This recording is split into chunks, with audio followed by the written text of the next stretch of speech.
नमस्कार. तर आज आपण बनवणार आहोत लसूणी पालक.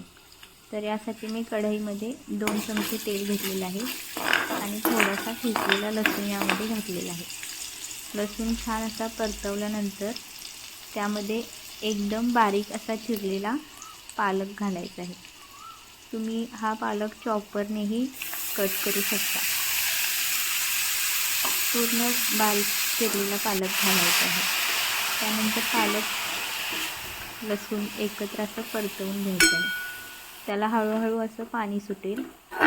पूर्ण पाणी सुटेपर्यंत ह्याला परतवत राहायचं आहे.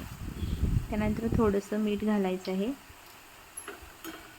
पुन्हा एकदा पालक परतवून घ्यायचा. बघू शकता तुम्ही त्याला पाणी सुटत चाललेलं आहे. त्यानंतर दुसरीकडे आपल्याला वाटण करून घ्यायचं आहे. यामध्ये मी 1 चमचा हरभऱ्याचे फुटाणे आणि 1 चमचा भाजलेले शेंगदाणे घेतलेले आहेत. त्यानंतर कढईमध्ये पुन्हा एकदा 4 ते 5 चमचे तेल घेऊन त्यामध्ये जिऱ्याची फोडणी द्यायची, मोहरी टाकायची आहे आणि ठेचलेला खूप असा लसूण घालायचा आहे, कारण आपला पदार्थच लसूणी पालक असा आहे.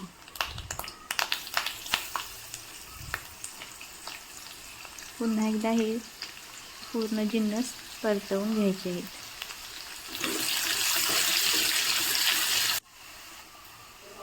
थोडंसं हळद आणि चवीनुसार मीठ टाकून घ्यायचं आहे. पुन्हा एकदा याला परतवून घ्यायचं आहे. लसूण तांबूस रंगावर आल्यानंतर त्यामध्ये बारीक चिरलेला कांदा घालायचा आहे. कांदाही इथे मी चॉपरने चिरून घेतलेला आहे. एकदम बारीक असा आपल्याला घ्यायचा आहे चिरून. तुम्ही या स्टेजला आवडत असेल तर टोमॅटोही घालू शकता.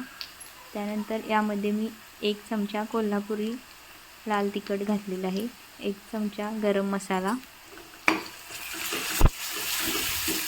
कांदा पूर्णपणे तांबूस रंगावरती भाजून घ्यायचा. बघा, हळूहळू आपल्या कांद्याला तेल सुटत चाललेलं आहे. त्यानंतर आपण जे फुटाणा आणि शेंगदाण्याचे वाटण केलेले आहे ते यामध्ये घालायचे. तुमच्याकडे फुटाणे नसतील तर तुम्ही भाजलेलं बेसनही घालू शकता. यामुळे आपल्या भाजीला थिकनेस छान येतो.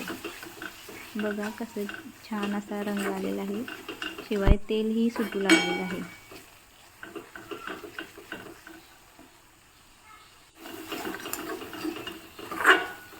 अशा प्रकारे पालक तुम्ही झटपट असा बनवू शकता.